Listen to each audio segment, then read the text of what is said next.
What's Bobino? What's Bobino? See, black men in the building. I'm here. The people in the building, man. Um, let's not be foolish today. People gonna start getting zapped. This is craziness is craziness, but we on another level. This show's about the case that happened in East Harlem in 1997. I mentioned it before in a couple of other of my lives. I found a news article. We're gonna get there. Um, it's a crazy situation because it was some young teenage girls that they joined gang. One was 13, and one was like 16 to 17, and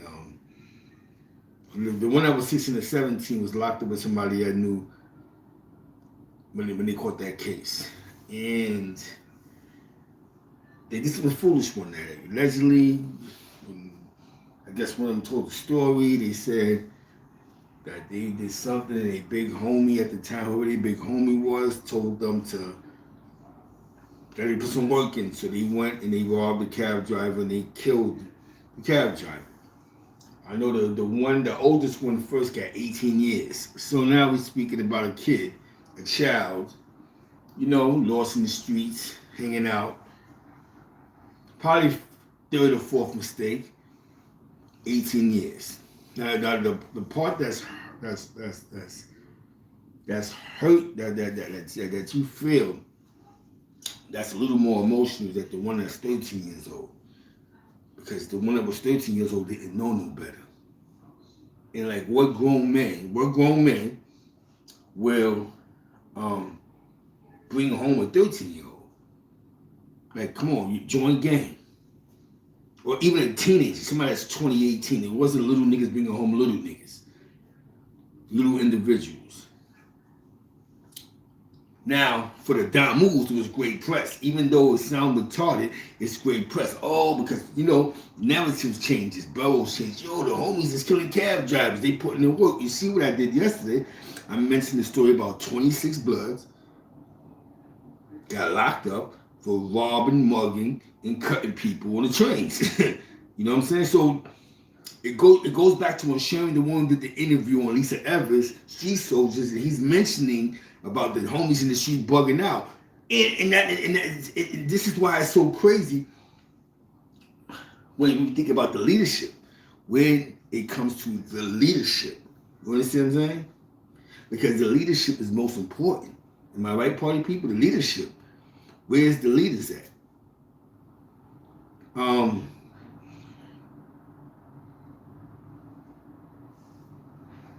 The one that was 13 years old, though, the sad part about that was, the 13-year-old was, it's a baby, man. And she had like 2 mistrials. I remember, like 1 or 2. And she lost the last one in blue. I don't know how much time I never did the follow-up, but most likely this young girl got over 20-something years. I don't know if anybody else took the time out to apologize for just promoting that gang culture, giving the loss a lane that was for destruction at that point in time. But there was definitely no growth and development for the homies in New York from 9-3 to at least 2000. There was no growth, but it wasn't about creating a business. It was all about what y'all been reading: the cuttings, the stabbings, the muggings, killing cab drivers. I like to apologize, man, because I was a part of that culture. You know what I'm saying? And like I told you, I wasn't for the cause, because what cause was I with? My joy and entertainment was oppressing my own people compared to oppressing the oppressors. You know what I'm saying? This is real talk, man. Nobody's ever denounced that. Nobody ever denounced those homies that manipulate them young girls to catch a body. Like, when does accountability come into play with this? This is why people see this and they go, well, these dudes when does accountability? Oh, because I wasn't a homie back then. Oh, I was in the box. I didn't know what was going on. Oh, I don't even know who son was. When does accountability comes into play, man? Hold on one second.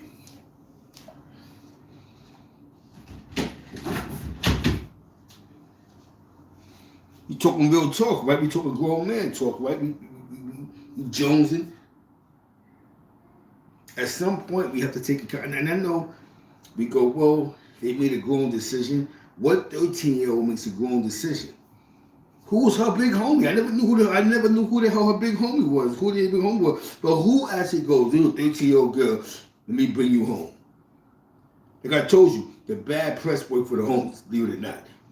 That just made this shit look crazy. Even though in other markets they start young, in New York it wasn't like that. The first thing I ever seen that was gang related, that was talking that blood and crib shit, was West Harlem. They were talking that cut shit on like 118th, 117th, between 5th and Lenox. It was the only ones I ever seen talking about some cuz, and that really wasn't like that. Then I seen the homies, Derek and Monty and them niggas, they came back from Kansas City, they was claiming some shit.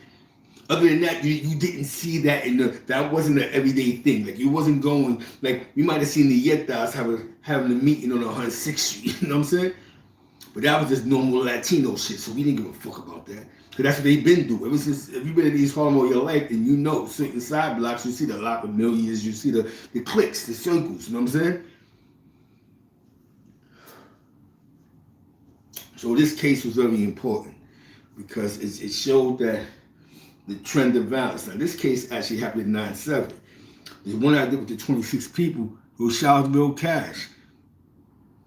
The case that I was talking about yesterday with the 26 slashings, there was a kid in Albany.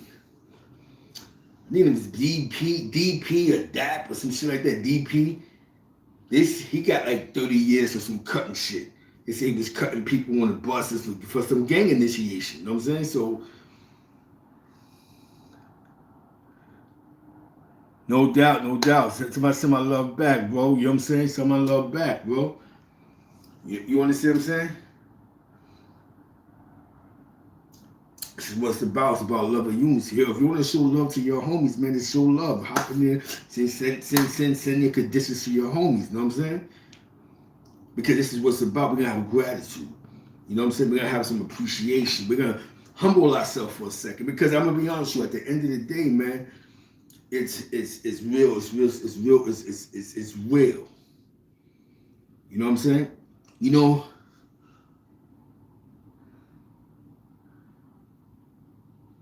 yep, boom. You know what I'm talking about, Wise. Salute the Wise Blim. They said he was cutting people on the bus for a gang initiation. So what come with the good, come with the bad. There's a lot of bad press. There was a lot of bad press with this shit. Like, you know what I'm saying? A lot of bad press, man. You know what I'm saying? And, you know, for the innocent people, the civilians that things may have happened to, apologize, man. I apologize. Because I was around. I was in the mix at that point in time. If I wasn't directly around it, I was promoting it, right? Red flags, putting in work, putting in pain, robbing dudes in clubs, snatching chains, punching you in the face, chase you on the block. I didn't realize that this shit was gonna get to where it's at now. You know what I'm saying? You know, you may not understand what I was saying yesterday, right? Now, New York City, you go to Rikers Island, blood all over the place, blood control, blood rule, this, that, and the third. Albany was different because Albany was God bodies and neighborhood cliques. So now, even though you got Crips, but you got dudes that fuck with the Crips. They cousins and they brothers, and then you got some dudes who just didn't like the homies.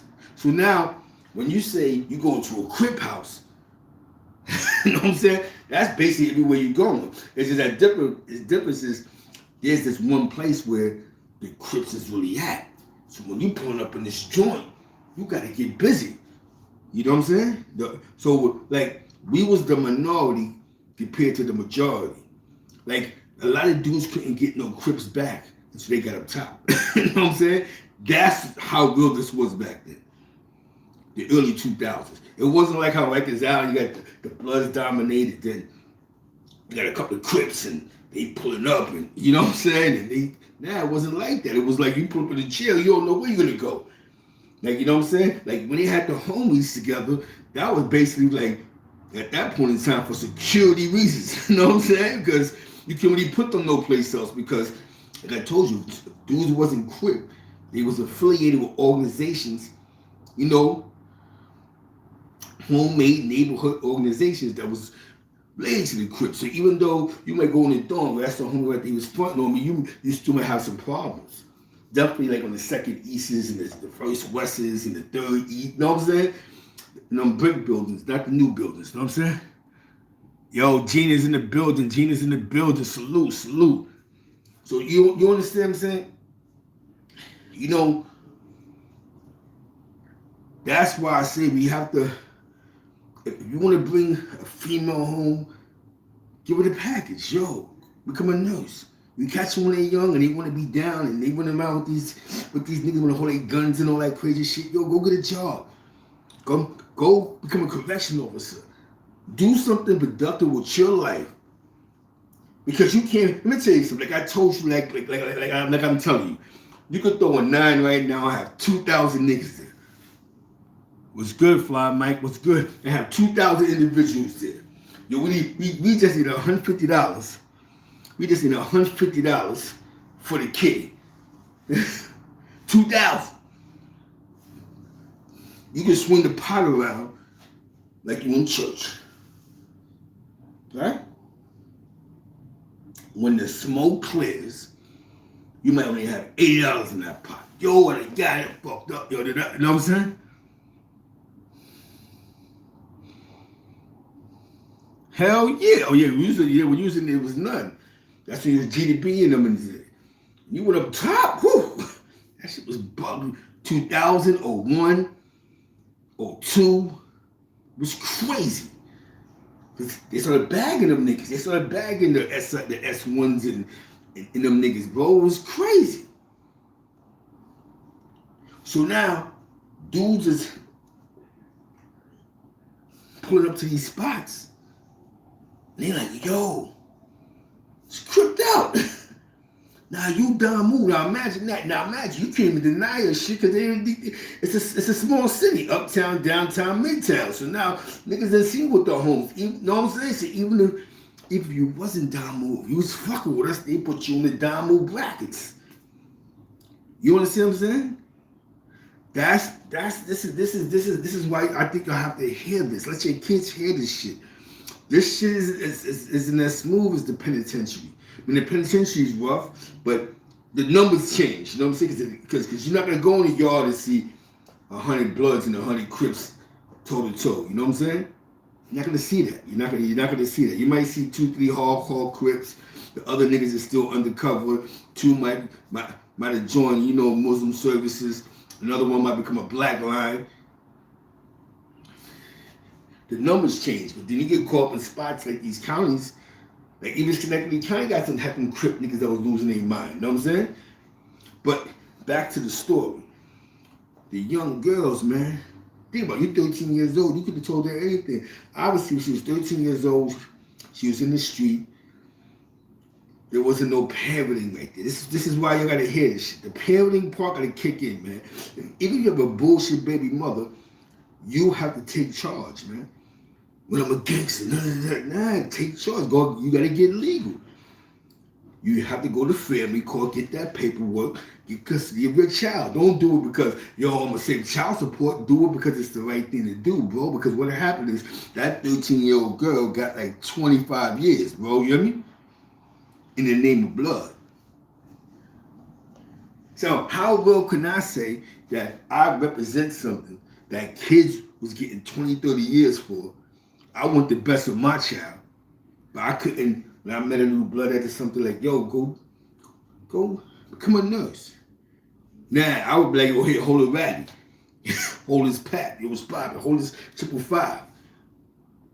We gotta change the way we think, man. How we look at things, bro. There's nothing wrong with doing what you do, but we gotta see better in people other than being hood ornaments. You understand what I'm saying? It's hood ornaments. We gotta look at things a whole lot different. You gotta see your sister as the future. Like, no, I want the best for them like I would want them to want the best for me. Y'all don't get tired of seeing the homies getting locked up. You don't get tired of dudes dying. You don't get tired of that. No one listen to talk to somebody who says he's an OG and never had a B and C war, but he's an original blood, but you've been being seen warm because allegedly what comes from up top. You know what I'm saying? That shit don't. So we have to get right, man. I'm gonna read the case to y'all. It was crazy. The young girls, they was young, they was kids. The last time I felt bad about some shit like that, because I was young and dumb. Me and my man used to rob the Mexican niggas. So I understand why the little Mexican niggas used to be racist. They come through, deliver some food back in the day, hit them over the head, snatch the bag, and run. There was these kids, man. Young boys. It was like 16, 17. Wives might know their sisters. They caught the Chinese guy one time. To Yates Village. Chinese guy pulled up. These niggas got busy. They killed the cab driver. Or they killed the Chinese delivery guy. They get a young boy 40 years at the age of 17. 40 years. You know what that means? He made a 5-minute mistake, a 10-minute mistake that cost him his whole. And unless he gets an appeal, that man's gonna sit in jail for at least 30, the whole 40. These are mistakes. These are the mistakes that was happening in our generation. The kids. These are all the grown men. These was kids. 3 or 4 dudes cooked the Chinese guy out there. Now should they go to jail? Yeah, they fucked up. But when your parents don't know about the law and they don't want to believe the truth and fuck it, let's go, and they charge them as adults. You see, I think Cuomo changed the law saying about not charging adolescents as adults no more. Because you can't, these are childish mistakes in the hood. Who ain't never robbed the food stand, snatch an apple and run?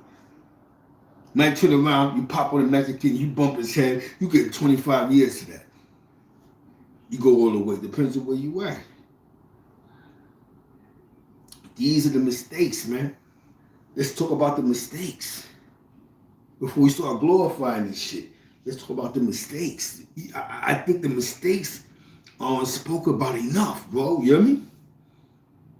I'm gonna read the case. When I read this case, it's saddening, bro. I mentioned a couple of lives, and somebody says, you should just read the case. Read what the newspaper said. You know what I'm saying? Because these was kids. The parents, just like the Central Park 5, they was kids. Don't get it twisted. Listen, let me tell you something, man. They had the biggest come up in the last 20 years. There's no way you go commit a crime, but you didn't commit that crime, but you was committing a crime. Get a little jail time, because that's what comes with committing a crime, because you don't know no better. You start telling on yourself, telling on your codies, admitting shit you ain't do, because you don't know what really fucking happened. And you walk away with like $10 million in the smoke clip.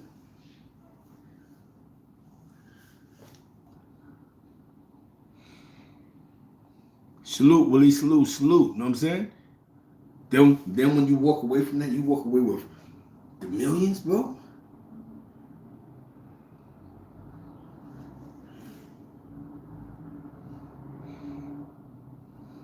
Hell yeah. Hell yeah, charges in the jail. That's a fact, bro. Because Shorty beat trial a couple of times. I'm gonna read this shit. She caught the case when she was 13. She got 2 mistrials. She blew the last time. He was an adult, bro. This is what they do, bro. Them niggas that you said, they'll smoke something. They know you did it. They like, nah, if we let family court get it, the most he gonna get is probably a 6 to life. Or 8 to life. Tell me if I'm wrong. You know what I'm saying? But that's if you blow. You might just get 5 years flat for a body as an adolescent if you cop out. But like a lot of times, a lot of parents don't believe their kids is whatever. So they're like, nah, we're gonna go all the way. You know what I'm saying? There's a couple of dudes I know that got 2-3 bodies on their jacket. Two is an adolescent, one is an adult. You know what I'm saying? Yeah. See, the max you get is 8 to life. That's why you got some dudes that be like, they was in DFY, then they go DOC. Then you got some dudes that take the 6 flat, the 8 flats, the 9 flats. You can't come home till you 21. You know what I'm saying? They play foul, bro. This is the shit that we gotta tell y'all. Cause when I see the young boy smoking something, that's because they listen, tell these niggas the facts. A nigga smoked something they know you didn't go, no, we're gonna wait till he got 2 more summers. Cause they'll go up on you, though. They'll get you a little information. What? How old are you? He's 15. We know he caught the shit when he was 15. We got him on hold. We know who killed your son, but we're gonna bag him now. What you want? You want him to go to jail now or for the rest of his life? That's what happens, bro. They bagging niggas now for shit they did when they was 13, 14. Right now, jamming niggas up. Oh, you're an adult now. Let's go. They can't send a grown man to family court.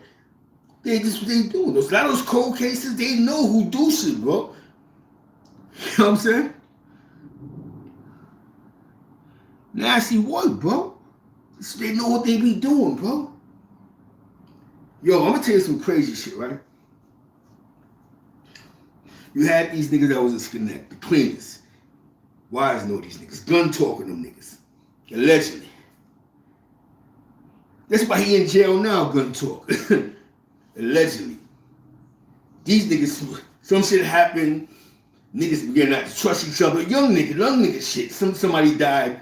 They kept the nigga in the street in the snow. The snowbank left, boom. They found the body, niggas told, boom. Son got 40. They caught this shit when they was kids. You know what I'm saying? You know? Yup, facts. Them niggas that was in Connect. Only, you know what I'm saying? I'm talking about, the niggas that was in Connect. Them little niggas was wild. The main, like, but one of them niggas, the nigga with the dread, I think one of them niggas told. Yeah, one of them niggas told. But the weird part is the one nigga that told wind up becoming a homie. You know what I'm saying? But what I heard. You know what I'm saying? But these niggas is on go. You understand what I'm saying? They was young. All these niggas is young. You know what I'm saying? So when you young, your parents ain't got no money, you don't know the law, them niggas do what they want to do with you. You know what I'm saying? Sometimes your parents don't want to believe the truth. I was locked up north with a nigga that caught, I don't know why he got to eat the life. Like, Zeke, I did it, but my moms didn't want to believe the truth. That's what I'm telling you. If your child comes to you, exactly, Cash. If your child comes to you and say, yo, I smoked something, and they tell you, you know what's the truth? Nah, we can beat this. You can't beat it, nigga, cop out, man. Let him come home. Y'all niggas be having your kids do 20 years. Y'all niggas ain't doing the whole 20 with them. Because they adolescents. So think about it. You got a kid who now goes to an adult prison. He on go. He's going to get in any mix that he's in. He's going to get deuced at least 2-3 times. You know what I'm saying? This shit is a serious matter, man. We as a people have to start dealing with the reality, right? Because everybody like talking about the down moves, boom, boom, boom, boom, boom, boom. But it's about the bad things that happen, right? But nobody's about the fucked up shit. Like, whose decision was to say, yo, you gotta go flip the clip and go rob something? Whose idea was that? You know, a lot of times when somebody's a kid, 13, 12 years old, they in the street, there's a reason why. It's a functional home, they might be getting touched, they might be getting something. When they come to the OGs, and we would say we OGs, even we young niggas, we gotta point them in the right direction, bro. You just can't go, hey, pick a flag up and gun and go.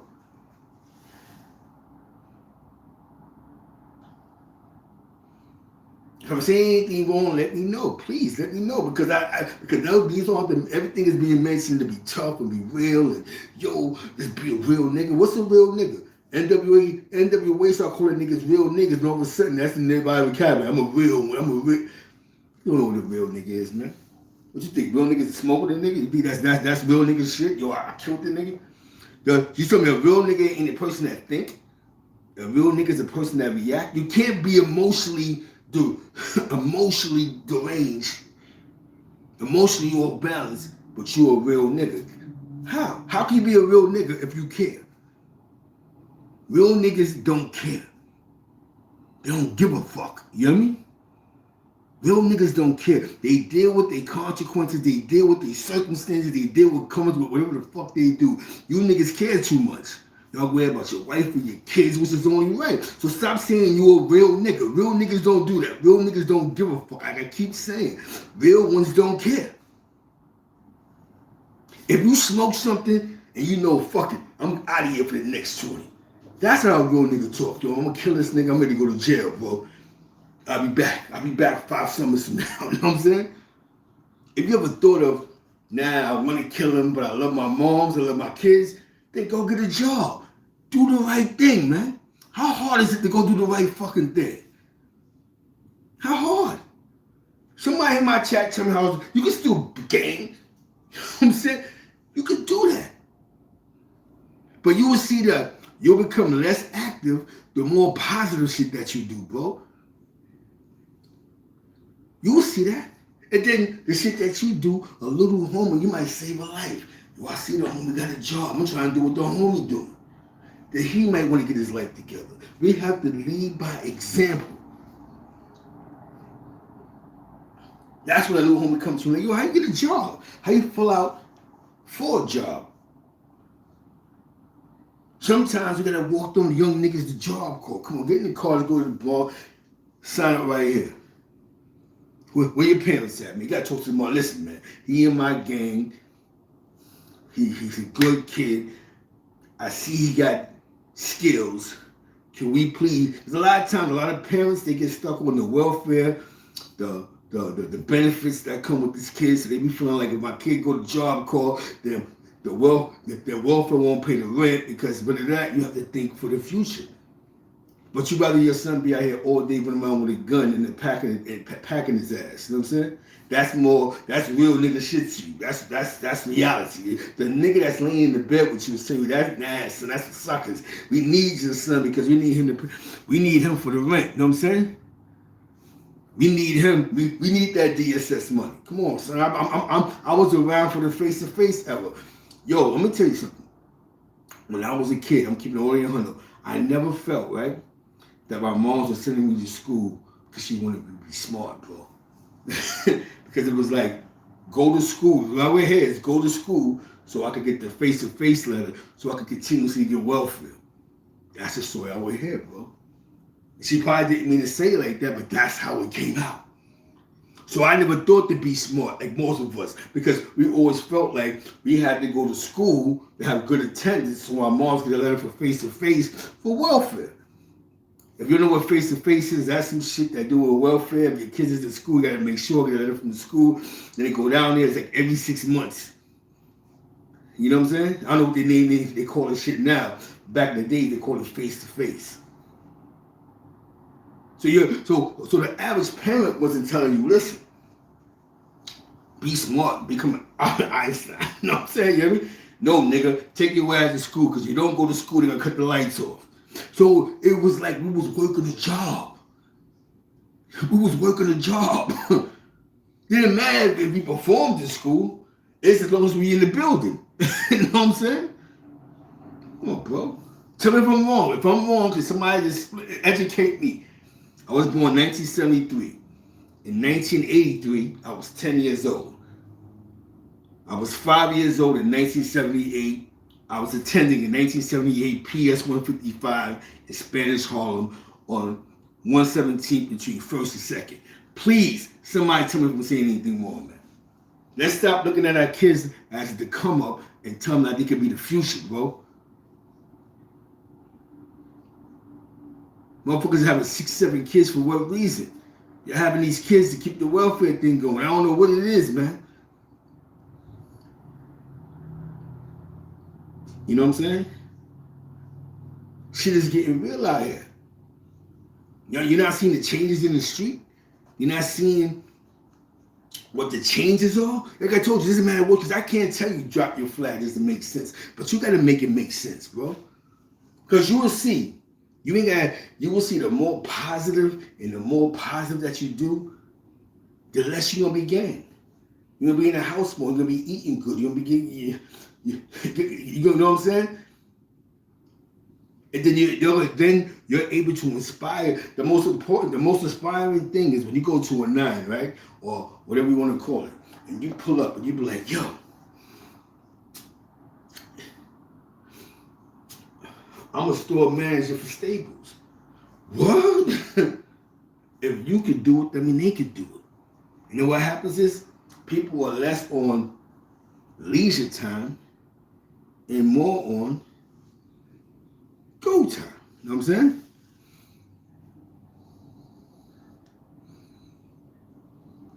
Bro, because you know what come with that, man? Because that's what's going to come with the game, bro. One thing I learned about life, right? Everybody's not going to like the truth. Because remember, some people are still caught up in the fantasy. So it's okay. You're taking my content and you're looking going, yo, this nigga's Zeke, but in all reality, I'm telling you common sense, bro. I could talk gangster all day. I know half of these ain't as much gangster shit as I did in my lifetime. You know what I'm saying? Okay, you nigga might have smoked something, okay. But then when you sit on these platforms, you're apologizing, I'm sorry for doing it. That's not real nigga shit, bro. That's not what real niggas do, right? Real niggas don't sit back and go, damn, I regret killing this nigga. That mean you not a killer, nigga. That mean you cared. You just did that for what? Emotions over your emotions. See, one thing about growing up with really oppressed people that come from another country is a lot of niggas don't give a fuck. You hear me? So, what we have to say is for the dislikes, 21 gun salute, man. Now go give your son a pack and go get some money. Go. How we do it? I got a pack from this nigga, because I'm not a boss. I'm going to give you the pack, and I'm going to play him the boss, and I'm going to get $10 off this pack, because I'm the homie. You sell kush for another nigga, and you still ain't made 10,000 yet. That's what you got to start telling these niggas. Nigga, you sell kush for another nigga, and you still ain't made 10,000 yet, bro. You got some niggas who ain't even touched 20, 30,000 yet. They don't know what that shit feel like.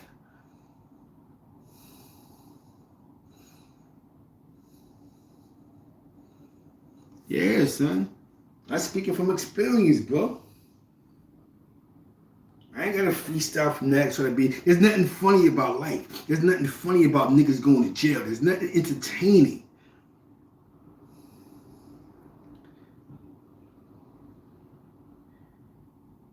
Know what I'm saying? Huh?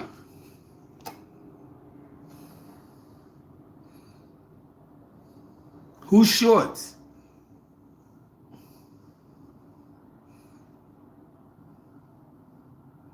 Oh, you know what I'm talking about, son. You know what I'm talking about. That case, that situation. You feel what I'm saying? This is real shit. We on real time. And I like that people are able to add on from real time. I killed the cow job on East River. Facts. Now, who the fuck was her big homie? Because the story that, you know what I'm saying, that was crazy. See, see, what I do is I love this. When I speak about something, somebody's able to add on. Who the fuck was her big homie? Because they made it look like they had to put that pain in over some they was young. They was kids.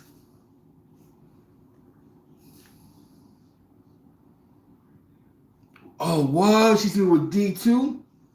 Crazy, you know what I'm saying? Crazy. See, it was a different time, man. It was a different time. And you see what D them niggas did? They wanted to inspire some other niggas to do some crazy shit. Them niggas turned out Pretty Boy Rome. Pretty Boy Rome with the curls and being at house parties doing the, you know what I'm saying? Then they went to that shit. Yo, he's smoking shit. You know what I'm saying? You hear me? What's good? What's good? That's the real Corey King.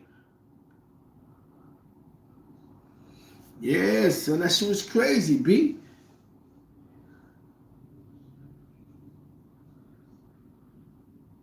Know what I'm saying? We gotta get this right. We jonesing. That's a real Corey King salute. But we jonesing, man. You know what I'm saying?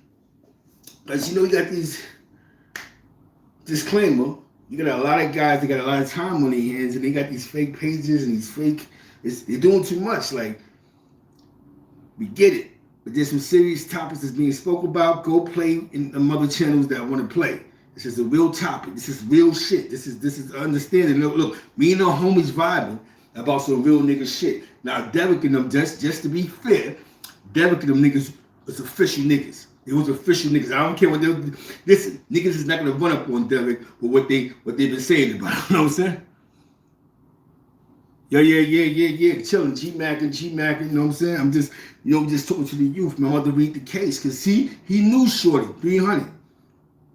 Definitely shout out to everything that Carver Mall, shout out to Bam, rest in peace Poodle, rest in peace Darnell, free Gerald. You know what I'm saying? A lot of people don't even know.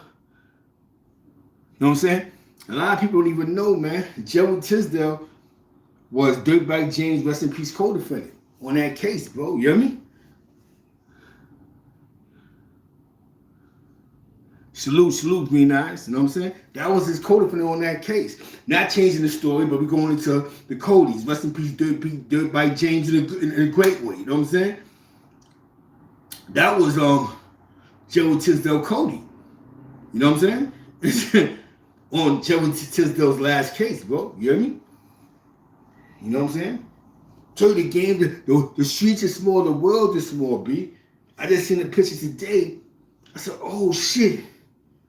I didn't even know that Gerald Tisdale was married to Aunt White's sister. I said, oh shit, that's Aunt White's.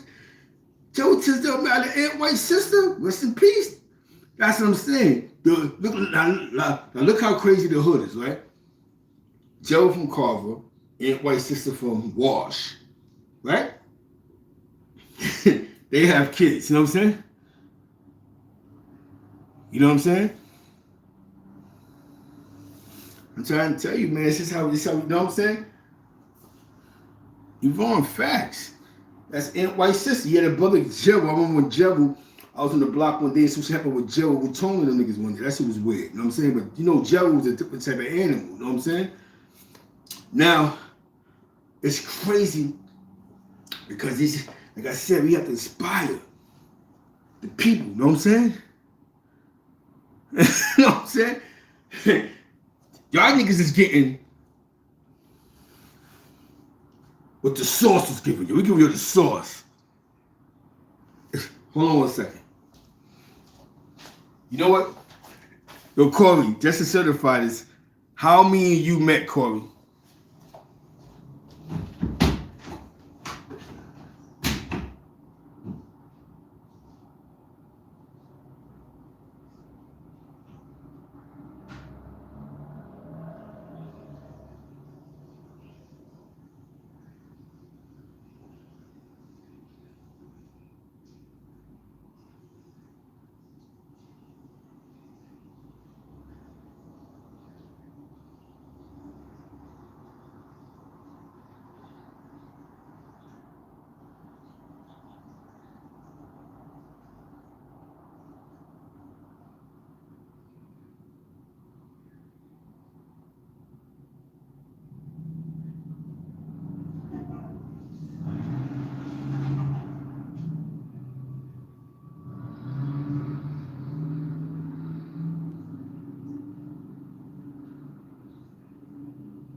Now, it was popping, we here. It's popping. Oh, through D. Yeah. That's him. That's Corey King. That's Corey. Um, cause he met me through D. Um, I'm about to read the case. I'm about to read the case. Here go the case. It was this was in the New York Post. You know what I'm saying? Blackout Podcast Network was popping.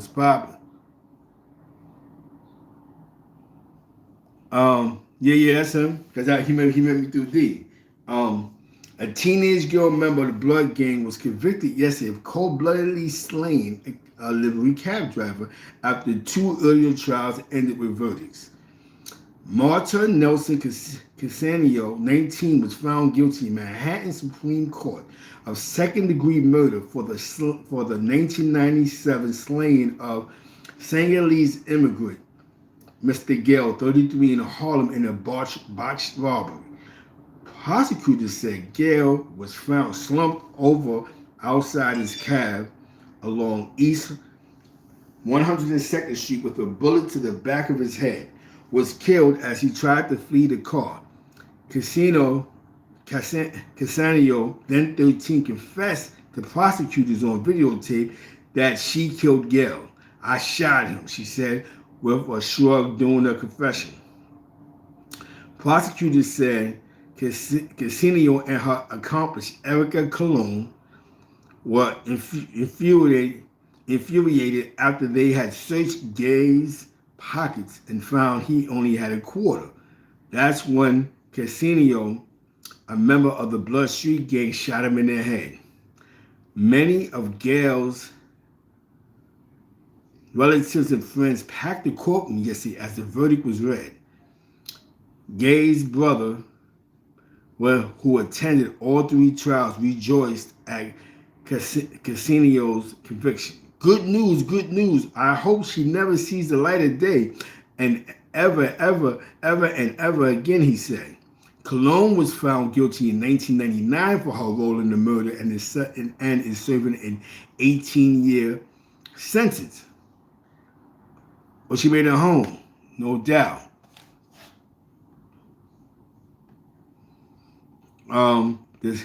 The second was declared a mistrial last August. Casanio faces 5 years to life in prison when she's sentenced February 26th. You see what the people are saying, man. She just made it home, bro. This is 2020. You know what I'm saying? 2021. You know what I'm saying? She home now. Facts. See what I'm saying? This was the disconnect between what the Bloods was doing in the penitentiary, reading books and following the code, and in the streets where it was a little more, we had a point to prove. That's why we need the big bros to really, when you snatch these young boys up, listen, man.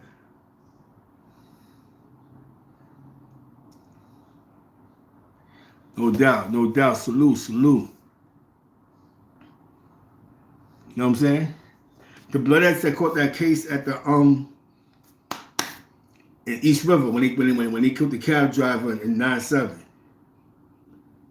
what I'm saying? My homegirl was with the other co-defendant, Erica. They was locked up on the island together when she was locked up for that case. You know what I'm saying? That was a crazy situation on the east side. Like, damn. You know what I'm saying? That shit was crazy, man. It was young, bro. You know what I'm saying? Like our podcast, he must know the cab driver. You know what I'm saying? Shit was crazy, man. You know, like I told you, what come with the good, come with the bad. And we're going to be mentioning this. Yes. We're going to be mentioning this because I know Derek and them was losing their mind over it. But those years, they was... Remember, these guys was hood legends, but those years. If she was around them niggas, definitely them individuals like Derek and them, they remember they was no, they did a lot of things in the hood. You know, allegedly the rest in peace Tone Lopez situation. You know, allegedly the shit with the niggas on 2nd Street and 2nd Ave, and plus a couple of other things that was going on in the hood with a lot of violence. So they was already to the average young person on that they got around them niggas want to be like them niggas, like, yo, y'all niggas is the best. You know what I'm saying? You know what I'm saying? I was one in the Bronx. Oh yeah, I'm talking about the one in Manhattan. You know what I'm saying? That shit was crazy, bro. You know what I'm saying? That shit was crazy.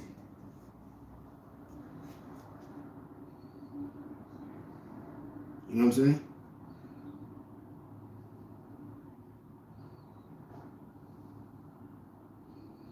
You know what I'm saying?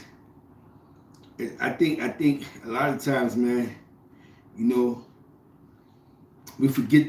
So now when Shem the One goes on Lisa Evans and speaks about what he's speaking, now you understand why there was a lot of shit going on.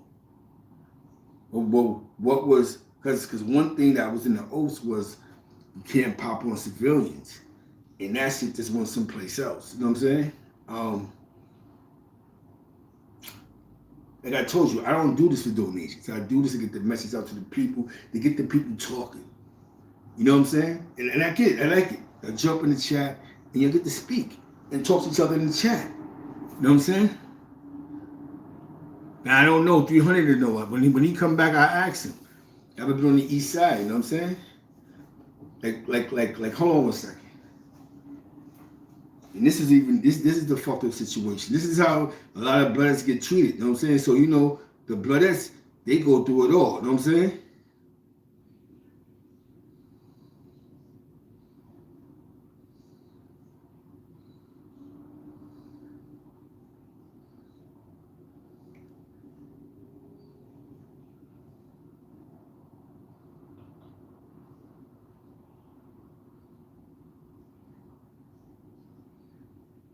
Hold on a second.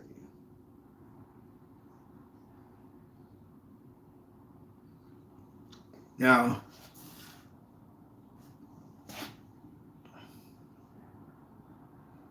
you know what I'm saying? Double shot to J.E. Moneybags is in the building. J.E. Moneybags is in the building. Now, this is a personal friend of mine I know. She's a Bloodette. And I'm going to give you, you know, flashback from the past. So we don't get misconstrued with the content. It's a flashback from the past. You know what I'm saying? Oh, she's still in the feds? Yeah, I remember when that was going on. I knew somebody that was involved in that situation with the cab drivers and the shit where they shot the nigga dog and all that craziness. Yeah. I ain't know I thought she was home. I thought somebody said she came home, but I don't know. I know the other one is home, you know what I'm saying? And I think two of them is home, you know what I'm saying? But it's P. Diddy home. The fucked up part about P. Diddy shit was I heard somebody killed her son. The youngest one, if that's really true, my mama, when I met her young son, he was a little nigga, like, you know, little individual, but talking about Damusha, because her other son was locked up. And I heard that they killed her young son. I don't know how true it is, but they said they killed Pauletta's young son, you know what I'm saying? I met Pauletta, you know what I'm saying? So I never met Ladybug, but I know some people that was around her, you know what I'm saying?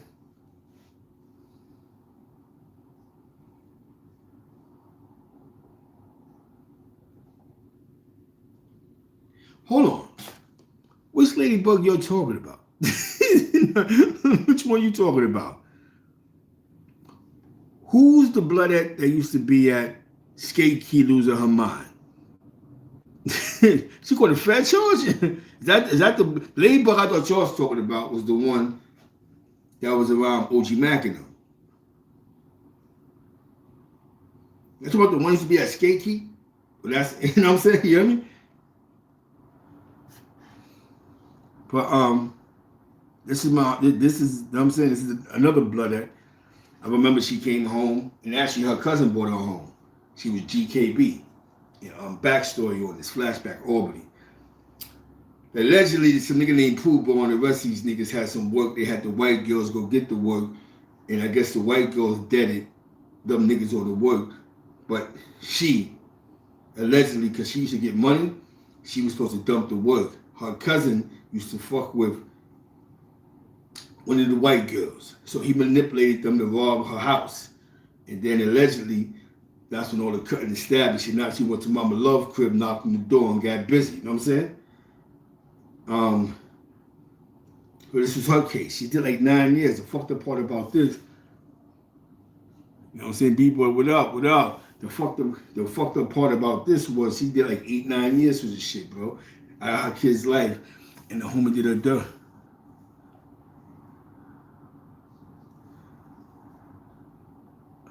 Oh, okay, got you. Oh, yeah. Oh, yeah, talking about tall, dark skin, loud mouth chick. You back. Okay. That's the one that used to be in Skate Key, right? You know what I'm saying?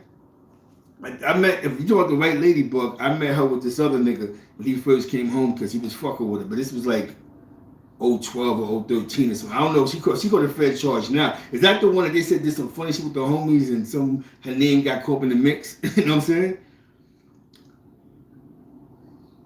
Because, you know what I'm saying?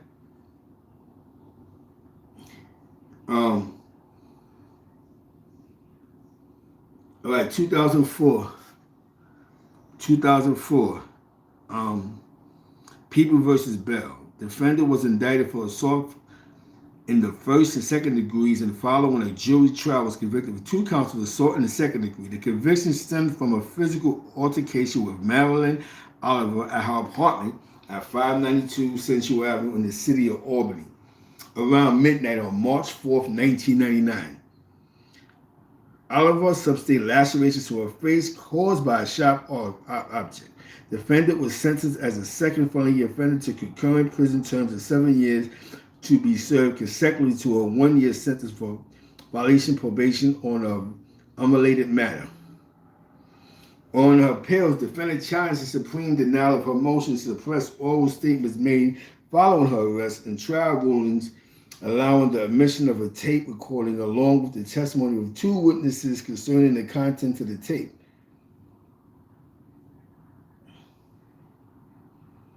Here, the evidence at the suppression hearing established that during the early morning hours of March 5th, 1999, Albany Police Detective Sean Keene was investigating the assault upon Oliver. Keene interviewed a cab driver who indicated that he had driven a female from 469 Livingston Avenue to 592 Central Avenue, Albany, and then back to Livingston Avenue. During that period, he observed his fare and another female engaged in a physical altercation. Keene learned from the desk officer that an anonymous caller reported that the defendant was hiding in the basement of 99 Lark Street.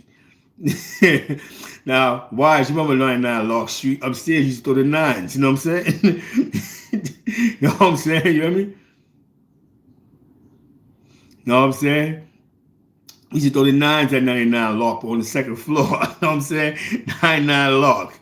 King was aware the defendant was a suspect. Drove to the address occupied by Detective Ronald Matos and 2 uniformed officers. Keene and Matos knocked on the front door and inquired of a man and a woman whether the defendant was present and were told that she was not. Keene radioed the uniformed officers located in the rear yard and learned that they had seen a black female in a red or orange shirt exit the back door, and upon seeing them, re-entered the house. Keene and Matos returned to the couple at the front door, neither of whom was wearing a red or orange shirt, and then asked again if the defendant was inside. They said no, and also responded in the negative to Keene's question as to whether they was residents of the apartment. As Keene and Matos entered the apartment, the couple left, and the defendant was discovered in the bathroom. She was taken into custody and transported to the police station, where she was administered her Miranda warnings. The defendant agreed to speak to the officers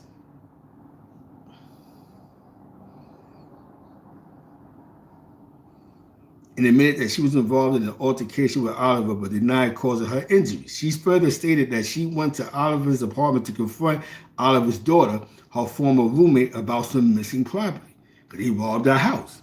Now, you understand what I'm saying? The homie manipulate them, they rob her house. Now, you see what I'm saying? The homie that brought her home started messing with the white girl. Then do with the white girl. Keep it all in 100, right? She go rob the chick house. What you thought was gonna come for that? You know what I'm saying? You hear me?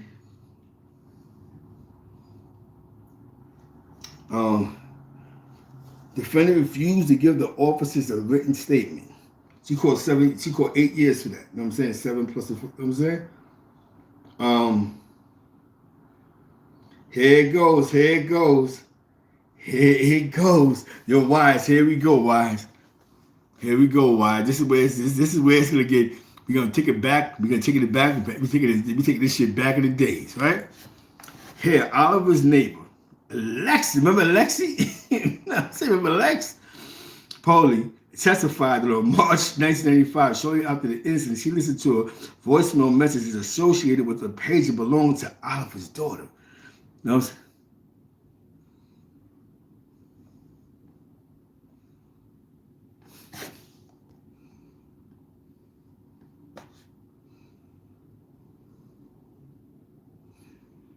You know what I'm saying? So, hold on a second.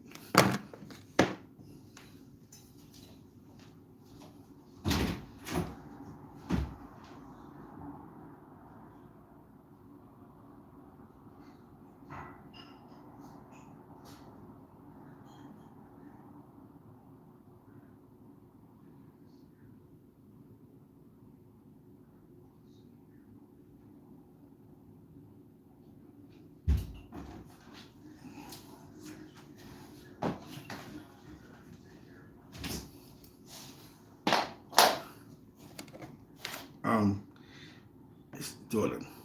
Paulie listened to the messages a second time on her speakerphones. She recorded it on a cassette player by holding the microphone on the player recorded near the speakerphone.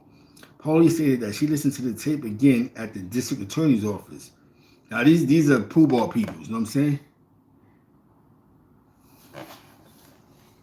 You know what I'm saying?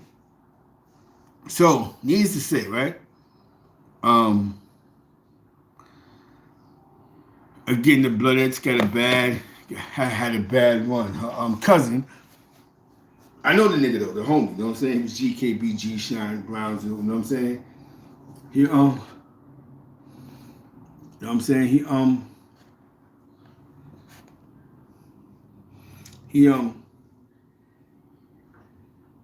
lined that up. So like I told you, man, it's about the Bloodettes, right? So a lot of times when you hear about the Bloodettes, they get a raw deal. Even like Paulette, it's called a fair charge. They get the raw end of the stick. And a lot of times, a lot of these females join these organizations because some people do it for what is called clout. Some people do it just to be down. Some people do it for companionship. You know what I'm saying?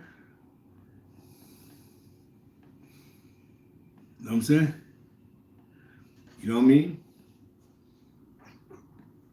This is what people do. You know what I'm saying? So in the win in this, let's start uplifting our sisters. So that this isn't happening. These are the sisters we're hearing about. I'm reading about the sisters. This is the sisters. And nobody has yet to go, you know what? I like to apologize for how it went wrong with the sisters. You know what I'm saying? You know what I'm saying? You know what I'm saying?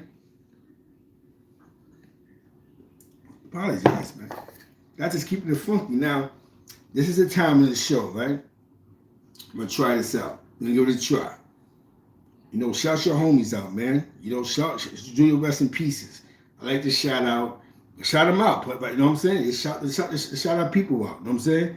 Shout out to rest in peace, Razzo, PT131. You know, salute to Exclusive Arrival Sneaker Store on 172nd Avenue, East Harlem. Shout your people out, man. It's the time of the show. Just shout them out, man. Where you from, man? You from Brooklyn, Queens? Give them a shout out, man. Show that unconditional love, man.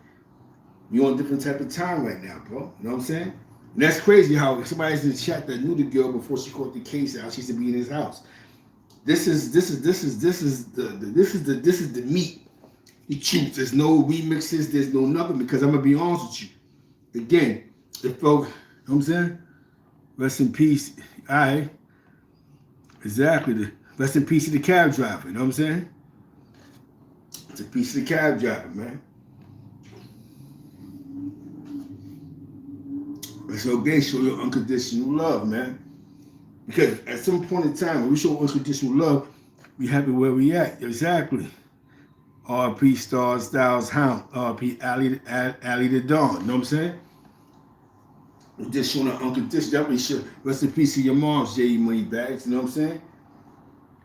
We have to buckle up. Rest in peace, Davo. You know what I'm saying?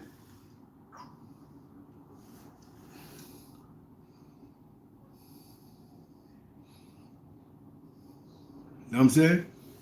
This is where we at, bro.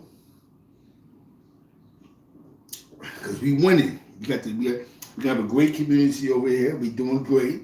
I told you, it's not even about the donate. If you choose to donate, I appreciate it, but it's not about the donations. It's about the love. You know what I'm saying? It's about the love, bro. It's about the information. See, this is what niggas are going to tell you, all the bullshit that come with the super low for show thing. They're going to glorify, we fought a war and we won it. But how about the cab driver deserve to die, right? You know what I'm saying? You know, little Frannies, they deserve to get robbed by the manipulation of the homie. You know what I'm saying? That didn't have to happen. She did 8 years of her life by her kids for blood. Fucking with the homies. So when y'all see this 1090 shit all day, it's nothing new. You know what I'm saying? You know what I'm saying? You just gotta watch who you fuck with. Every blood ain't your blood, man. If it's not about growth or development, get away from them niggas, man. Like, yo, what? Yo, I'm doing this and that. Hell, shout out to East Harlem. Shout out to 194 Marion. You know what I'm saying? This is where we at, party people. I'm gonna tell you something. David Duke, yo, you know what I'm saying? You see, what we doing here is, since it's not about the money, it's more authentic. You know what I'm saying? Because I'm gonna get my money regardless, you know what I'm saying? Shout out to the Proud Boys. You know what I'm saying?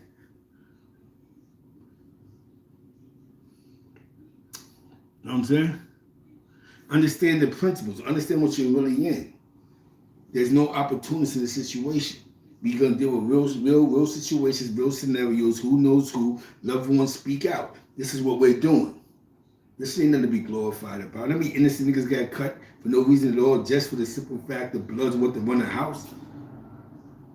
Just the way I felt when I went on 2nd East with them Crips. How you think an innocent nigga come through that's just trying to go home?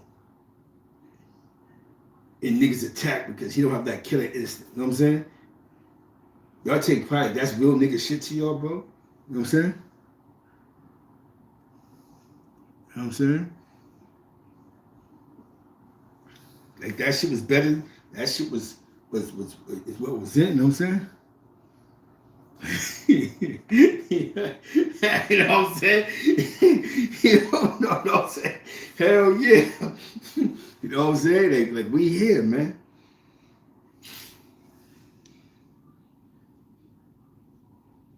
That's exactly what it did, bro. But that bad press, no matter how good or bad, it was press. So people started migrating to that, like everybody else do everything else.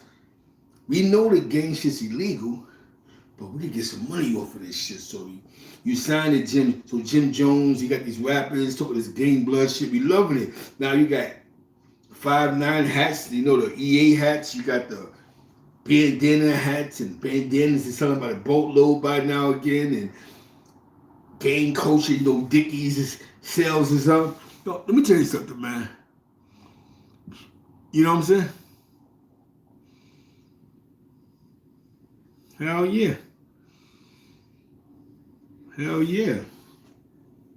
You right about what you just said. You know what I'm saying? Half these niggas they rush haters. Oh my God, I can't take it. I can't do it. I can't do it. I gotta go back to jail. This shit is not, because like I told you, be a real nigga. You can't give a fuck. All the niggas I know that never gave a fuck don't really got nothing, but they just real niggas. Like I know a bunch of broke real niggas. I swear, some of the realest niggas I know, broke. Solid. Yo, he the most solid nigga in the hood. He ain't got nothing though. You know what I'm saying? But he's just a solid nigga. He a nigga that niggas hug, real niggas. What y'all dealing with real niggas, put on big cars, hug him. That's my man right there. You wanna come? Yo, what's up, man? You's my man. Yo, what you doing, man? And then what it is he's just a good look when you start talking your shit. Like, yeah, some women 89 and all that shit. When you snatching chains, you know what I'm saying? I looked up to this nigga. You know what I'm saying? This is my nigga right here. Yo, son, let me get your number. Nah, son, no, shit is crazy. Shit is hot. I got the feds on my back. Yo, I'm going, son. I love you, though, son. You know what I'm saying? I drank with you, dog. I told you, son. Those are the niggas that's outside all day being manipulated by young niggas for a good conversation sometimes. And we know he a real nigga. So sometimes a nigga stand by a real nigga when he know he got some beef on the block. Let me stand by this nigga. If one of them niggas come over here, he gonna get mad.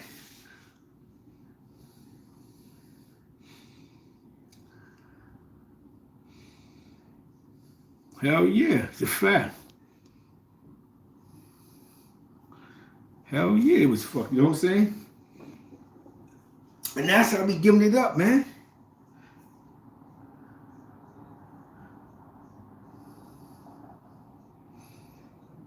Hell yeah, there's two different things between gang members and gang bangers. Niggas ain't breaking it, individuals ain't breaking it down the way you need to be spoken down. Gang bangers, those niggas are we just fucking when it's time to go. Like I told you, but you just said right there, right? You pull up in the car. There's the most solid niggas that we know. Don't got shit, bro, but a couple of good shirts, a pair of Uptowns, might have a pair of good chuckers on, beef and broccolis, army jacket. Funny nigga on the block, selling kush for another nigga, but he ain't making 10,000. He selling kush for another nigga. He fully got the corner on smash. He got the kush. He getting 30 off a pack. Blow it down. Little homie show was popping. He's solid. We know he ain't gonna tell. He gonna pop off. I'm only fucking with the nigga because he outside all day, but he don't realize that. You know what I'm saying? You hear me?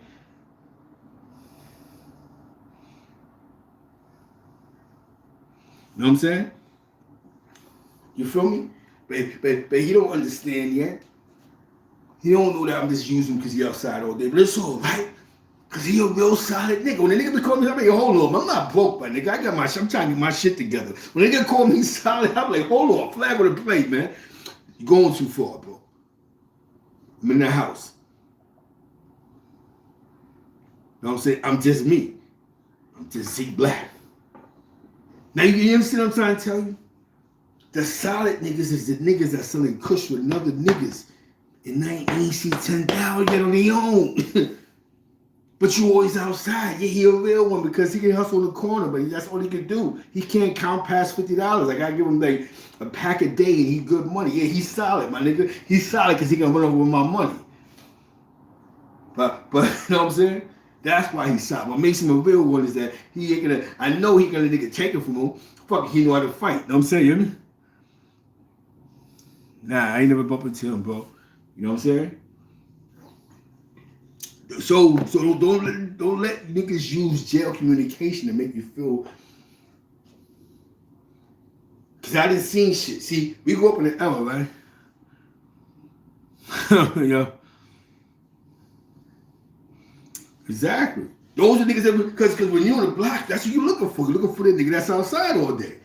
Yo, he's solid out here. He can be in that corner. You ain't gonna tell him nothing. Yo, here, take these 100 pounds. Give me back 90%. You take 10. You know what I'm saying? You hear me?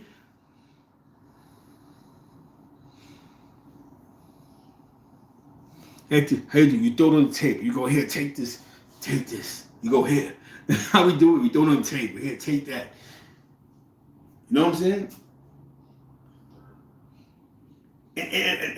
And I say this from a perspective of, I seen some of the niggas that was niggas' bosses that used to, oh, my man had a birthday party, right? My mother man fucked me up. He said, Zeke, this shit is crazy. They got a birthday party. He invite me to the party. You know what I'm saying? I come through. He's standing around at least 10 killers. And I'm laughing because I'm going, yo, son, this is crazy. But he did it right. I'm gonna go out the party. I'm gonna have these crazy niggas with me. And if a nigga act crazy, they're gonna get crazy. See, let me tell you something about the game and what the game got to forge. This is a flashback or a remix in the show, because I know it's about the chicks. Let me tell you some real nigga shit. What's the difference between a nigga that extorts you and sweet extortion? What's the difference between extortion and sweet extortion? And what's the advantages you have of being extorted rather than being sweet extorted?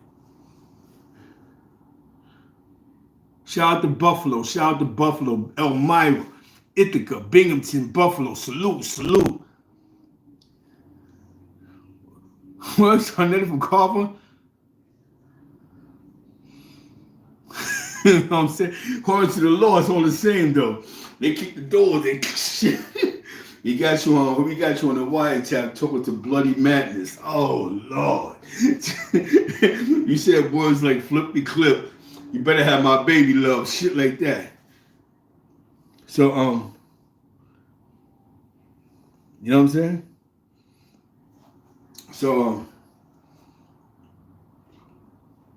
this be the shit that we have to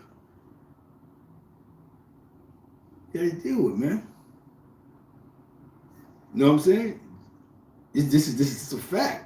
So that's why you gotta watch, no matter if you gang or not, watch the niggas you fuck with. Niggas sing you the. Let me tell you something, man.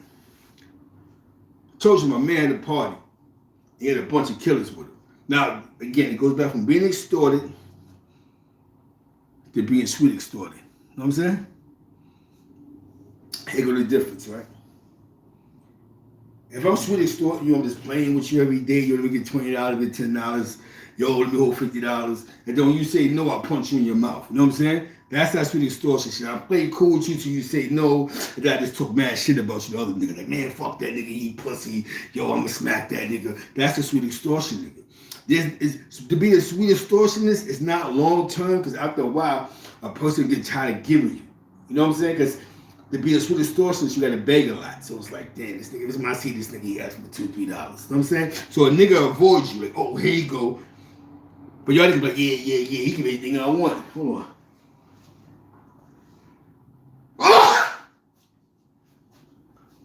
Now I'm gonna give you, that's what the sweet extortionists do. The sweet extortionists will play this game with you until you get tired of seeing him. You see him on the corner, go the other way. Oh, here this nigga go, because he about to ask you for something.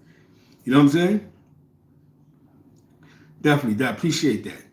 So then you have the extortionist. The extortionist's whole job is, how do I get free money out of this off my name? A good example of an extortionist, Calderon. He had blocks, niggas hustled on. I can promise y'all protection, like the mob. I can protect your business interests. So what happens with the extortionist is, he just doesn't get money out of you. He also plays private security detail. Because I'm not gonna allow you to play with my money. Like most crews, you got some crews that be like, oh, like Pappy Mason. Pappy Mason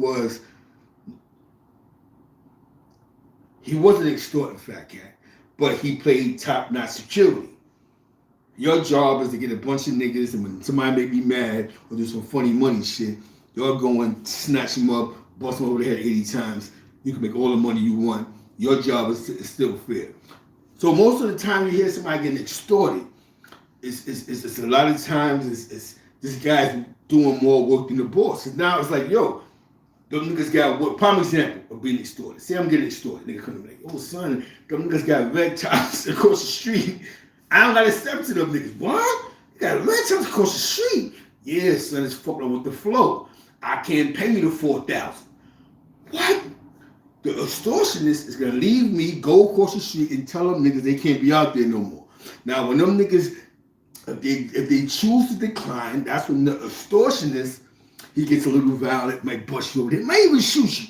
But it's enough to get you out the fucking way so we can get this back to this money. So a lot of times, a lot of smart niggas, they use the extortionist as top flight security. The shit work every time. And to be a little smart, right? Be a little smart. what you do is so that you don't look soft, you make them a fake partner. You know what I'm saying? Like you find a way to give them a funny slot. You know what I'm saying? You know what I'm saying? You find a way to give them niggas a funny job. Like, yo, he's my partner. But all in all, he's doing all the work. Remember, my job now is use them niggas like a piece of like the chess table. So when dudes say, yo, I was extorting this nigga, no, you wasn't. You was sweet extorting them. You were trying to see the nigga, you ask the nigga for something. And sometimes, because you always on the block, nigga gotta get rid of you because you bad for business. So a lot of times it's just like, all right, this nigga go, he talking loud, he wanna look around all crazy, he begging niggas some money, so here, take this $30, get the fuck out of here. You know what I'm saying? You hear me?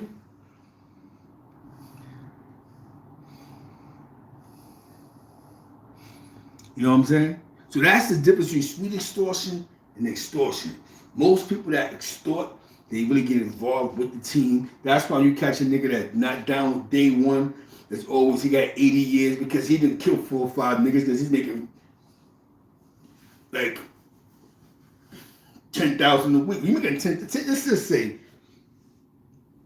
I'm looking like I got a block. Because you know what I'm saying? It happens. And white them niggas, they went from selling 100 grams to 3 keys a week. I mean, remember, rest in peace in white. Rest in peace niggas in wash, you know what I'm saying? So you gotta have niggas that's just, your job is to get mad.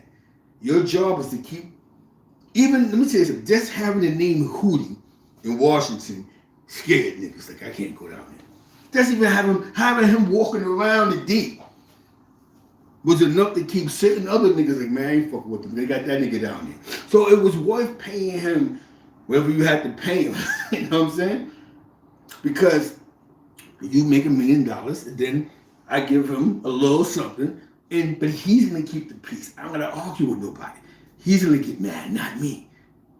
What I gotta do is make it sound like, oh man, she's crazy. What happened, man? I love you, my nigga. So those niggas that say they love you, after you meet, they got 100,000 with you, like, yo, I love you, nigga. What's up, man? This niggas, man, yo, they got work in the building. Whoo, little warning them niggas. Don't worry about that. They out here. And that's how Little Warren gets removed out the lobby. I never used to understand this shit, because I never used to understand the some of the shit some of my friends used to do. I was like, what the fuck do you do that for? Then it just made sense. Why am I gonna put myself, my man had me laughing one day, he said, why am I gonna put myself in harm's way? Police think I'm soft. Everybody else say I'm soft, so fuck it, I'm soft. My man really played this role. Fuck it, I'm soft. But the nigga always link up with a nigga that always got mad. I give a nigga credit. Always linked up with a nigga that always got mad, bro. See, we haven't got to that level with the gang shit because most of the niggas that become big homies are like, that's big homies. This ain't no shot. If he wasn't getting money or had a real name before then, but a lot of niggas had a name, but there was always the extracurricular mix to it. Like, yeah, he was getting money, but he was an E-head. Yeah, he was getting money, but he was a cokehead.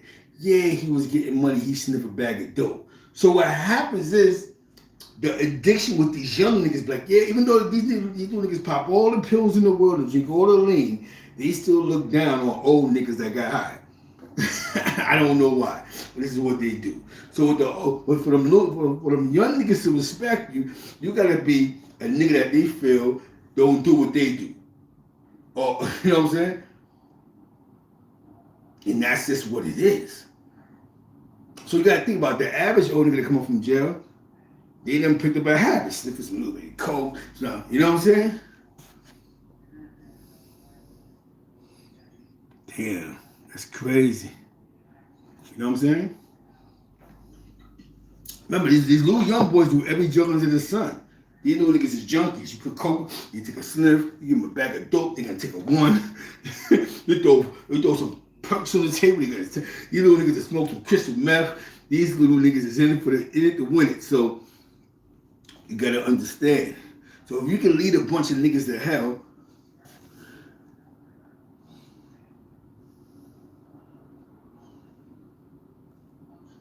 that's crazy you said that. There was a homie, the Stone, I forgot the nigga's name, son. He used to be uptown by like the 150s and 8th Ave and all that shit up there. The nigga's in jail, he's a big homie. But in the streets, he be doing the some weird things for a little bit of change. It's crazy. So you gotta understand, this is who these new niggas is following. Maybe we need a new generation of leaders. That these niggas that don't really have habits that can really direct them in the right way. I remember, you know what I'm saying?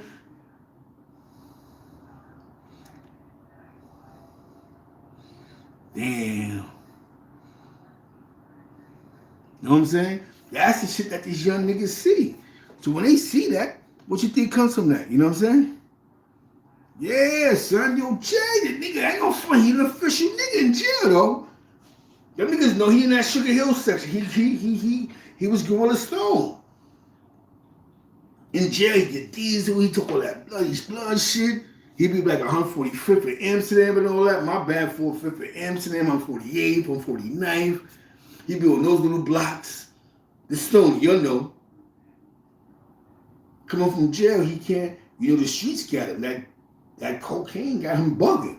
The nigga be in the telly with white dude. My man said, yo, Zeke, I went to the spot. They go serve a nigga. He in his joint with a dress on. I said, oh, shit. You know what I'm saying? I just seen the homie, the big homie. The nigga I was in jail with that was calling shots in the yard. He was in the yard calling shots. I'm not going to say the nigga name because, you know what I'm saying, that shit ain't real righteous. In the yard, calling shots in the yard. What is he doing with his dress on? Talking about, yo, I'm just trying, don't tell nobody, I'm just trying to get my money, you know what I'm saying? Niggas say looking for a chick, I ain't gonna do nothing strange, but you know what I'm saying, he want a broad, so I'm looking at the nigga like the homie, like, I'm looking at the nigga like, yo, this is crazy. You had me in the yard on go. And I'm looking at you now at your weakest point. This drug got you so weak, it's crazy. The homie said, I had to start looking at niggas different, bro. Like, no, it is.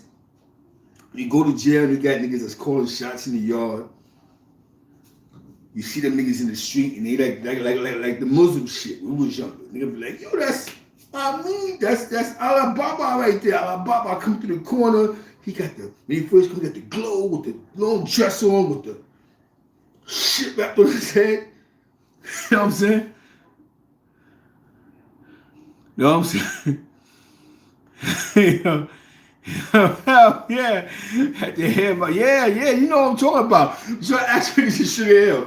Niggas knew. I don't know how he gets away. They say he put work in. They said the homie kid, he was stoned. Ask some niggas in the Sugar Hill section of Harlem, man. Ask them niggas. Yeah, the homie, he was gorilla, running around like, woo. This no disrespect to the realest, you know what I'm saying? But son said he was realer. In jail, they say he was calling shots. The homie hurt his heart. He said, yo, son, the nigga, you know what I'm saying? You know? As I said, these niggas pick and choose their homies. You know what I'm saying? Like, prime example, I was 1A Trey, and all I heard when I was 1A Trey was Dizzy being a dope fiend. You know what I'm saying? You know what I mean? He put mad work in, but he a dope fiend. You know what I'm saying? That's fucked up, right? But that's what they put out there about the nigga. You know what I'm saying? Same thing with Big A's. No matter how much work he did, no matter how much pain he put in, yo, he sniffed dope. You know what I'm saying? You hear me?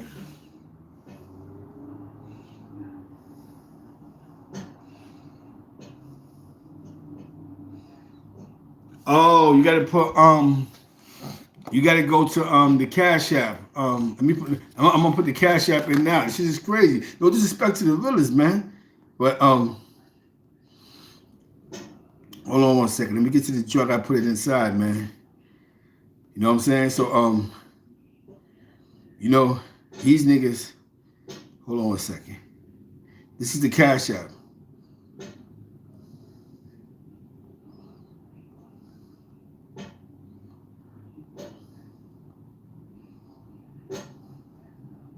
That's a Cash App right there, good brother. That's a Cash App right there. Shout out to wifey. So I'm telling you, man, shit be scandalous, my nigga. I tell you, yo, I tell you. Listen.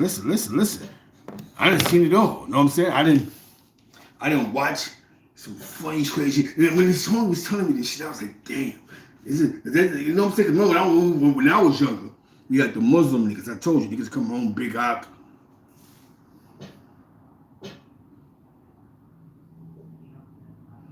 I'm trying to tell you. This is the shit that we get. That's why I said, don't say shout out to the military gangsters, though. He stepped out. Captain, one with the LLK, the King nigga, the King, LL King. You know what I'm saying? One of the original Puerto Rican Latin King Millers. Shout out to him. Shout out to Frankie Luciano. You know what I'm saying? The Billy. You know what I'm saying?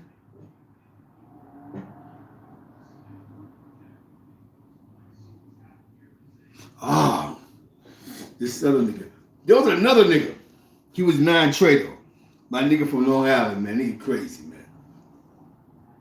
The niggas, he got like 10 more years. I was in Cape Vincent. The nigga, he really got caught in blood wars, though. He robbed the bank with a dress on.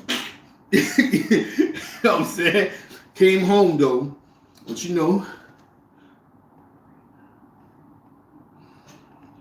Yeah. That's the Cash App right there, you heard?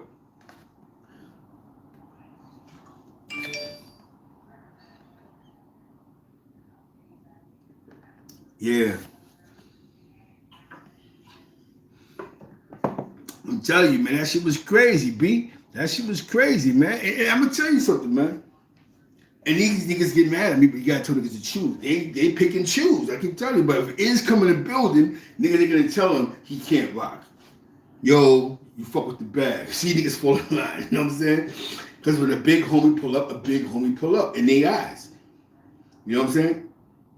Like I said, man, the only thing I feel the fucked up thing to me was, and I'm gonna say this, and I'm gonna fuck who get mad, is that Pee Wee got a bad slate in that situation with that army. He created an army, and that shit, you know, somebody looked at my comments, and it made sense. It took Lacey a while. I made it sound like Lacey just got it, but it did take a while.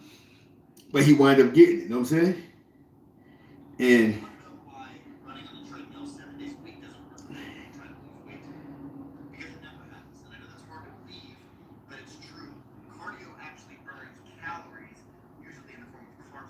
yo, shout out to Sequoia. Shout out to Sequoia and the Wolves. Shout out to the Wolves. You know what I'm saying?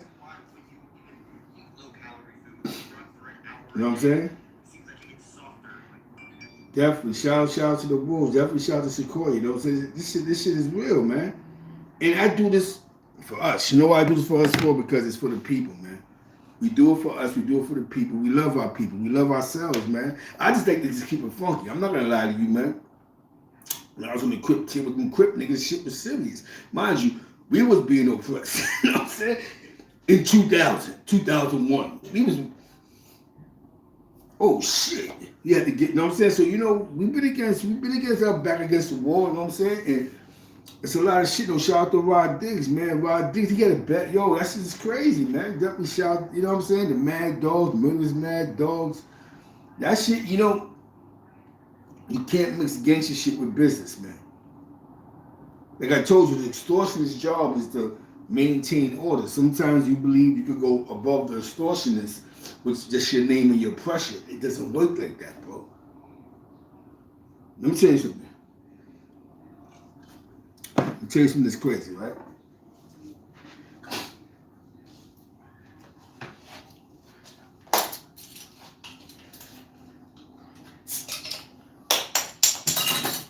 The Wild Cowboys from the Bronx, they had 15 bodies in. 1 block radius, shootings, 2 block radius. Wild Cowboys. But it took them one night for somebody to shoot an Uzi on the West Side Highway and kill a college student for them to be taken down. You know what I'm saying? For the police to go, the same gun that was used to kill this college student was used in the killing in the South Bronx. And that's what took them niggas down. So basically, the body in the South Bronx, you don't even give a fuck about. But the body in Manhattan, you're dead. And that's what got them niggas all caught up, you know what I'm saying? With the Wild Cowboys. But they also had goons with them. They had dudes that was paid to get, it's your job. We getting money, you get mad, get them out of here. This is what you couldn't just come outside with work. Now you can do it. You couldn't do that back in the days. You had to be an official nigga on the block. I mean official, not solid, but official.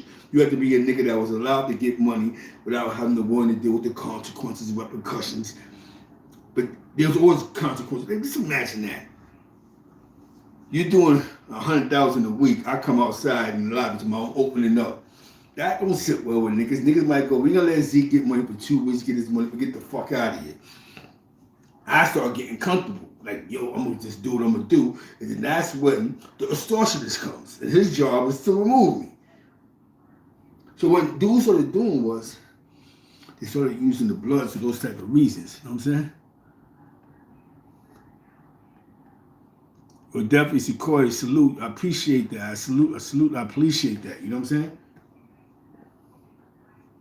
They started using their homies for those reasons. They got the mob nigga in the Bronx.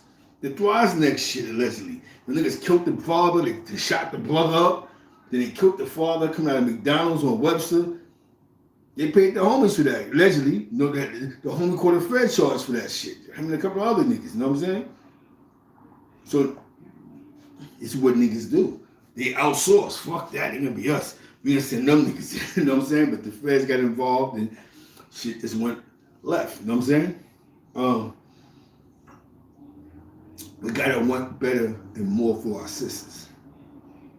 You know what I'm saying? You know, we got them, you know, there's nothing wrong with even turning, like I told you, America is in need for essential things. Cleaning, nurses, anything essential. Why be a CNA, you got a record and become a CEO? Why not? Do it. Knock them doors open, even if you don't know no better, man. You gotta, it's not about always treating your girl like you're giving her a pack, bro. Y'all could grow together. It's called growth and development, grow together. You hear me? You can want to be yourself and really chase your own dreams. And you will realize how much game time you don't have because you're chasing your own dreams. Don't put yourself in an obligation that's going to take you 90% of your time away from your family because you want to represent gang. You know what I'm saying? That's backwards. You got to get it together. You have to sit back and go, what do I want to be when I'm 50 years old? My man's got felonies. Them niggas ride MTA buses. You in New York City, take the MTA test.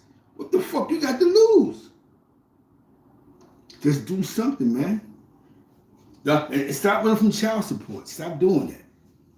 It is what it is, man. What you gonna do? You gonna be 70 years old, pushing carts and Pathmark? You know what I'm saying? You know what I'm saying? You gonna be in Pathmark pushing carts? That's crazy, man.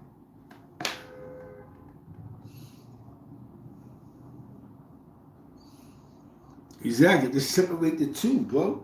You have to separate the two. Dudes meet a girl, first thing they say is, yo, take an oath. You the Bloodette. You the first lady. That's not what you do, bro. You the queen. You're the king, she's the queen. The queen, she's keeping the castle together. The king is making the bread. She's making bread, but your job is to be the man of the relationship. Y'all both can't be on the same level. They can't both be emotional. You know, we expect a female to be emotional, but not an individual guy. You know what I'm saying?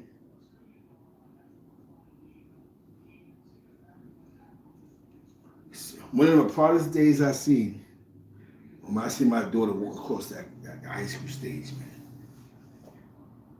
That was a proud moment, man.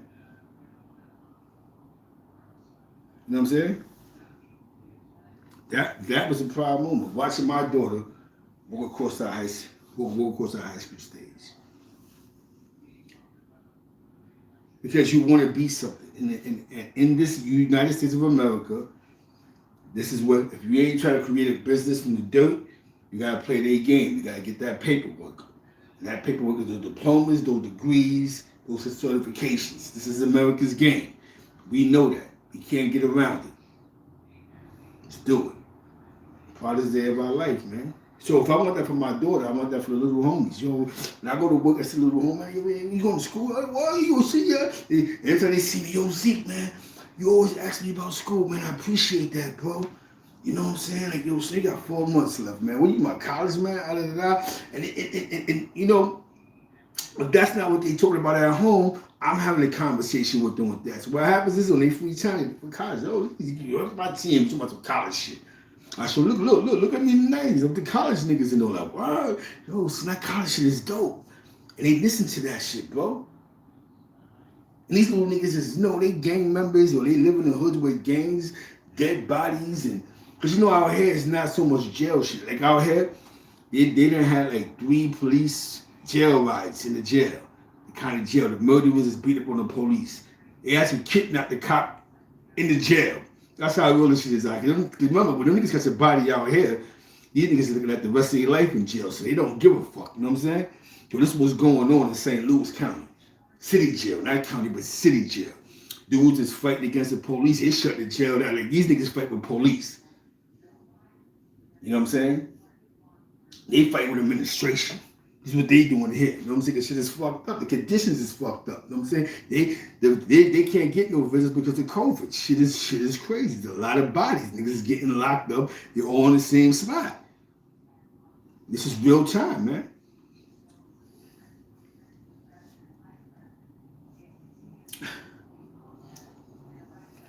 You understand what I'm saying? So, let's become more family familiar. That's why I did this show for, because it's more family familiar. You understand what I'm saying? Let's get more family familiar. Let's get more in tune with the family. You dig what I'm saying? I do the live standing up now, but I think I give you all more. It's a little more clear. I'm not sitting all stuck. I'm able to give it to you a little bit raw. You know what I'm saying? I'm a good father. I can say that. My kids is happy. My son's gonna graduate in 4 months, bro. So now when I speak to the youth, that's what I'm speaking. What I want for my child, I want for you, little homie. So if I gotta see every day and go, yo, become a cop, join the Navy, yo, boom, boom, boom, and they sit there and go, oh shit. But maybe probably the other day, young boy came to me and said, yo, see, I got 2 jobs now, bro. Like, what? Because you work 2 jobs. It made me think, like, I'm young. Like I keep telling you, y'all niggas is young. Don't let nobody set you back. Y'all young. Y'all full of energy. Instead of being outside, blowing on that sour, running around with that gun, accidentally killing somebody, you could be out work stacking your paper. Look at you, bro. You 20 years old. By the time you 40-something years old, you good money. You want to be financially secure. There's nothing better than being economically secure.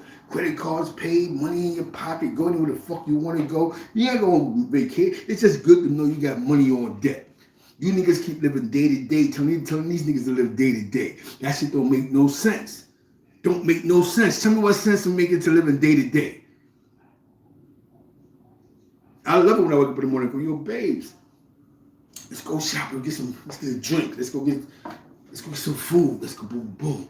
I'm enjoying life.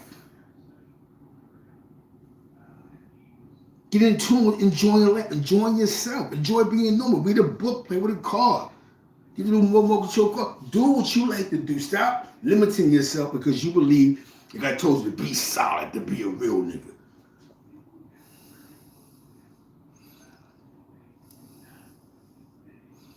Copy, I got you, Fly Mike. I'm about to get the phone attached to the a lot of these things so people can call in, bro. Because a lot of dudes, they're stuck in their predicaments. Their father in jail, their mother got 4 or 5 kids, and they just happen to be smart kids. They don't know the next level.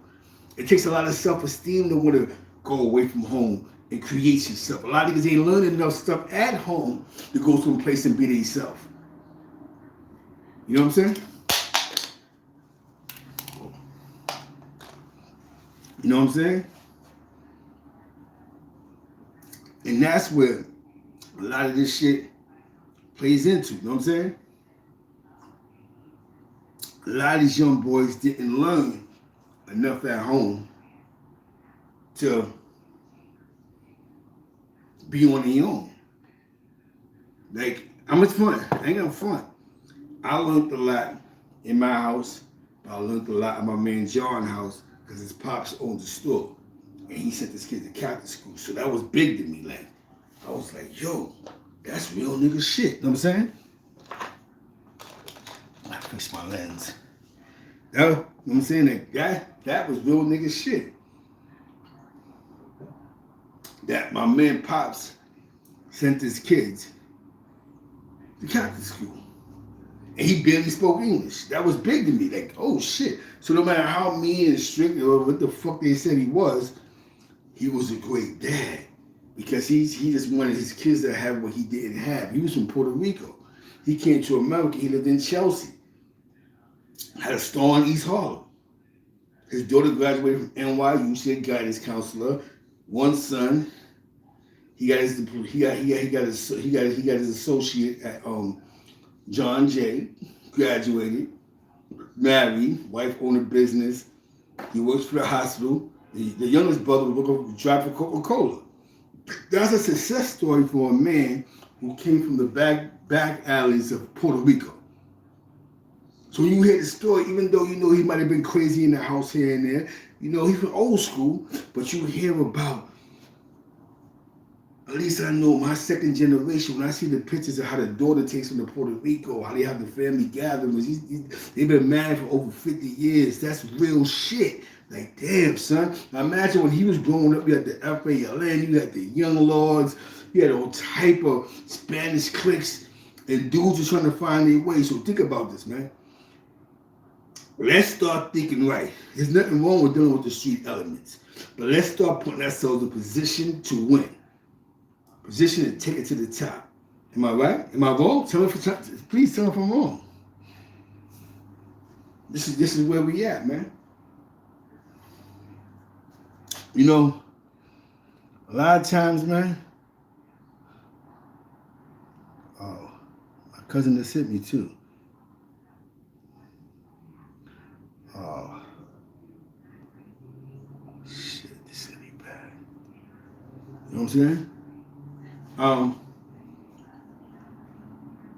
You know what I'm saying? Like, for my birthday, my cousin came through. For my home, my project, Washington Project, he came through, my cousin. Ooh, in the car. Shit. Oh, I know he ain't tried back through. He was taking his son to UCLA, bro. Driving, he brought him a car. Be driving from New York to boom. The real shit about that whole trip was,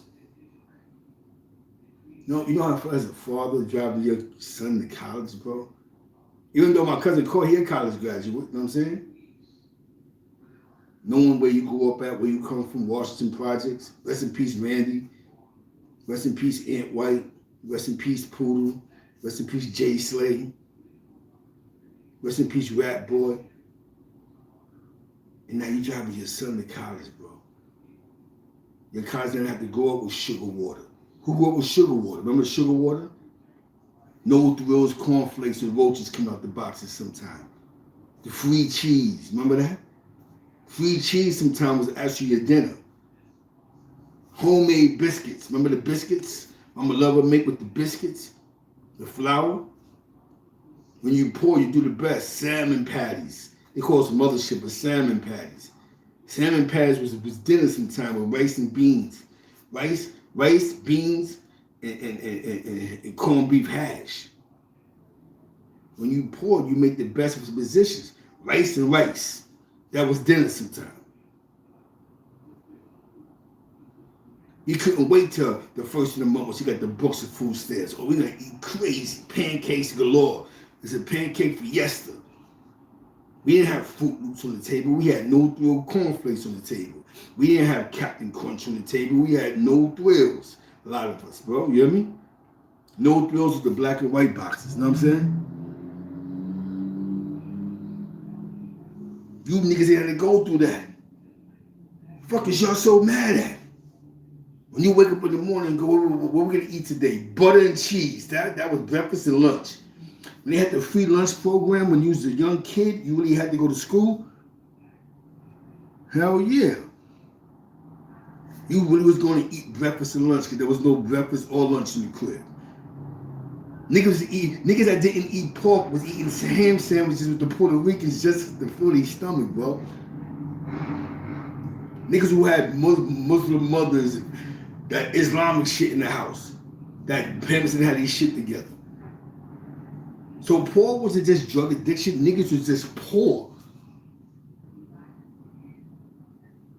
So Why would you want another generation to go through or feel what you go through? When you understood, when you came from the show, you know what I'm saying?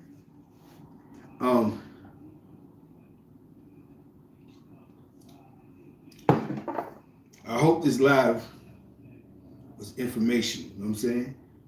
Get in tune with your daughters, your nieces, your granddaughters. Get in tune with them, man. Don't let them get distracted to the streets. You know, sometimes a lot of mothers burn bridges. I ain't fucking with the mother, I ain't fucking with the kids. Get in tune with the family, bro. You hear me? I just read a newspaper article about a 13-year-old that ran with a bunch of killers. My man just hit a bunch of villains. You know what I'm saying? Let's get in tune. Let's get in touch. Let's get this right. You know what I'm saying? You hear me? Do it for the people, man. So with that being said, man, I'm going to end this live. Appreciate everybody that came through to get this knowledge, born and understanding. We ain't faking the funk with a nasty dump. I got another live coming about the guys who killed the cab driver, and another one about guys who killed a cab driver in Binghamton, New York. We got the cab driver murder series going on right now. The young boys who killed the cab driver in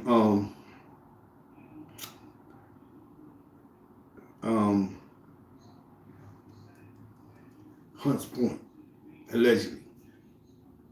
Let's start fixing the problem before it's a problem. Remember, nobody know you crazy until you do some crazy shit. Then they go, oh, he crazy. Give him serial kill. Give him boom. Give him boom. Let's deal with the factuals. Have a blessed afternoon. Have a blessed day. I appreciate that it came through. J.E. Moneybags. I love you, Sequoia. I appreciate the donation. I do it for the people, man. You see I do it for the people. With that being said, man, deuces.